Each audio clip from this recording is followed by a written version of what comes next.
Kutabrak juga satu ekor anjing tadi, nggak tahu siapa yang punya itu. Lari pincang kakinya.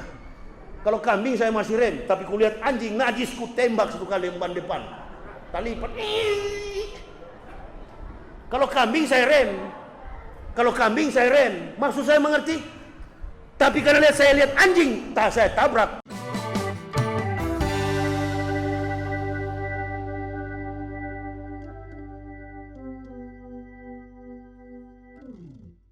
Pendakwah Yahya Waloni kembali bikin ulah.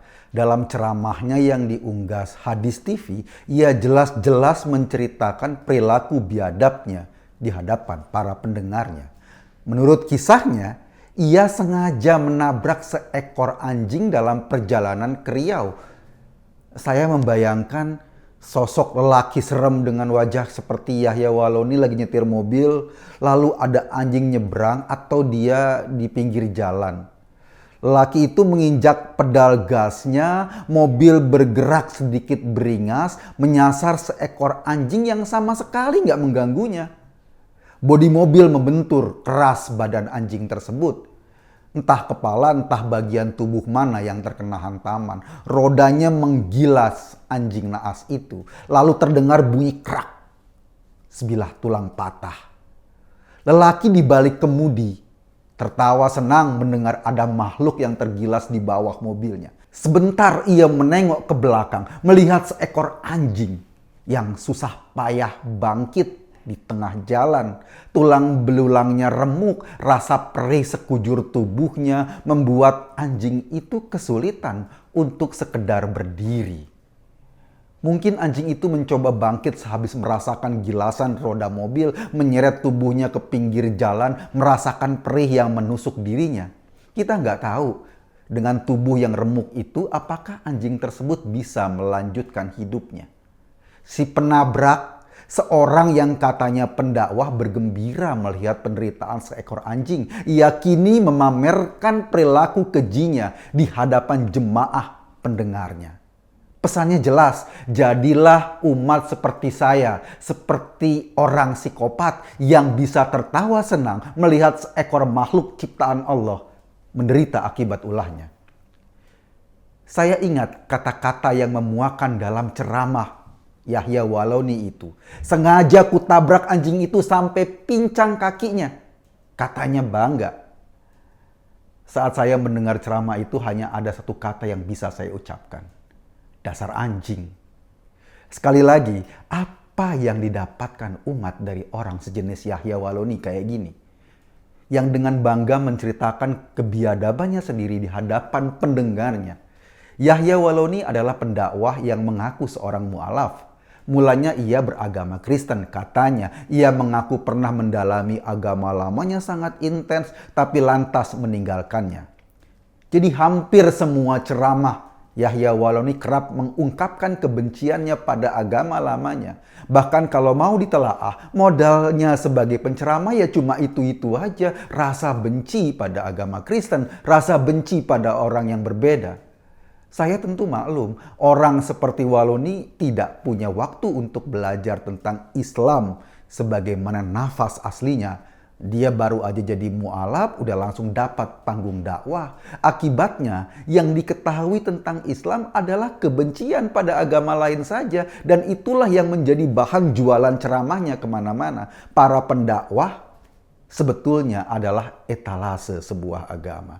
Kita bisa melihat agama Katolik dari para pastor dan suster misalnya. Kita juga bisa menilai agama Buddha dari para biksu dan biksuninya.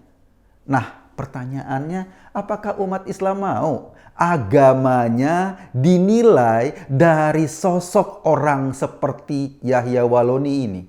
Yang senang menyakiti anjing, yang senang menyakiti umat lain. Apakah kita mau agama yang rahmatan lil alamin ini digambarkan oleh sosok dan perilaku seorang Yahya Waloni yang psikopat? Karena nggak ada kata lain selain psikopat. Yang karena dia senang melihat penderitaan makhluk lainnya. Saya sih ogah. Kepada orang per orang, Yahya Waloni juga kasar. Kepada Megawati misalnya, ia mendoakan cepat mati. Bukan hanya Megawati. Tuan Guru Bajang atau TGB malah diplesetin menjadi tuan guru bajingan. Ini kan kurang ajar. Padahal tuan guru bajang adalah ulama yang real, ulama asli yang mengenyam pendidikan agama Islam secara serius. Dalam soal ilmu agama, membandingkan Waloni dan TGB itu sama seperti kita membandingkan langit sama comberan. Jauh banget. Para mu'alaf, orang-orang yang baru saja masuk Islam, sekarang berlomba-lomba menjadi pendakwah. Selain Yahya Waloni, kita kenal Irene Handono. Perempuan ini mengaku bekas biarawati dan kini sering tampil di panggung dakwah. Isinya apalagi kalau bukan mengulas kebencian pada gereja. Padahal Irene hanya sempat sekolah sebentar di sekolah Katolik, nggak sempat jadi suster, tapi dia teriak-teriak sempat jadi biarawati. Tapi semakin dramatis kisahnya, semakin banyak orang yang mau mendengarkan Irene Handono. Kisah-kisah dramatis pindah agama ini yang terus-menerus dieksploitasi oleh orang seperti Irene dan Yahya Waloni. Kalau Felix Xiao lain lagi. Mungkin dari banyak penceramah mu'alaf, Felix inilah yang paling rajin membaca. Wajar, pendidikannya lumayan, ia lulusan IPB. Mungkin saat mahasiswa di IPB, ia berkenalan dengan pentolan-pentolan HTI yang kita tahu bermula juga dari sana. Kini Felix menjadi pemuja khilafah paling vokal. Felix bukan hanya membenci agama lamanya, tapi ia juga membenci Indonesia sebagai sebuah negara. Kita ingat tweet Felix yang fenomenal itu. Kata Felix, membela negara nggak ada dalilnya, sementara membela agama jelas dalilnya. Felix ingin membenturkan negara dan agama seolah sesuatu yang bertentangan. Ini logika khas kelompok khilafah. Kita tahu pasti Felix nggak belajar dari ulama-ulama NU, para penggagas Nahdlatul Ulama di Indonesia yang sudah merumuskan dengan indah hubul waton minal iman, mencintai negara bagian dari iman. Atau Felix pasti nggak belajar dari para pastor Katolik yang punya slogan 100% Indonesia, 100% Katolik. Atau doktrin Hindu Bali yang menjadikan Hindu sangat Indonesia, bukan Hindu seperti yang di India.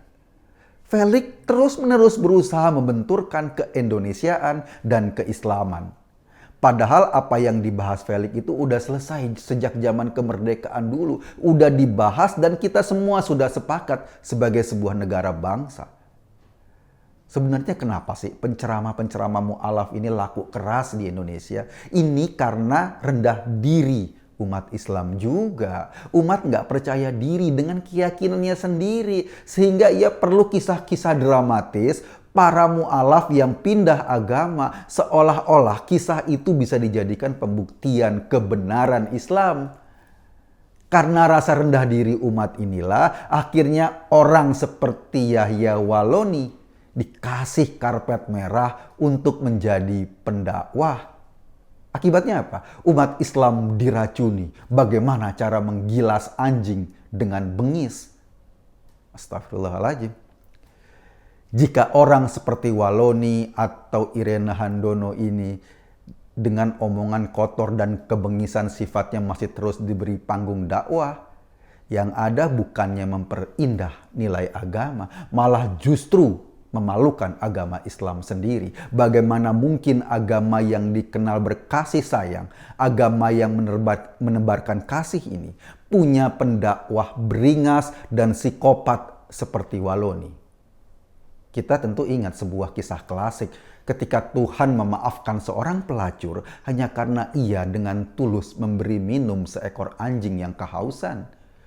Sebab perempuan itu menjadi kepanjang tanganan Tuhan, memberi rizki dan kasih sayang pada makhluk lainnya. Sementara kisah baru Waloni yang menggilas anjing dengan sengaja, pelajaran apa yang bisa kita petik dari sana? Terus, apakah kita masih mau merusak agama kita dengan menyanjung orang seperti Waloni ini? Semakin orang seperti Waloni dikasih panggung dalam agama, semakin umat Islam mencoreng agamanya sendiri. Saya pernah mengusulkan orang-orang kayak Waloni, kayak Irene Handono ini kalau bisa dikembalikan deh ke agama lamanya, kalau bisa tukar tambah. Tapi ya pasti mereka nggak mau. Mana mau agama mereka dicoreng sama orang yang perilakunya seperti ini. Barang yang reject ya nggak bisa dikembalikan. Begitu alasannya. Saya cuma ngajak Anda berpikir. Kesimpulannya ya terserah Anda. Terima kasih.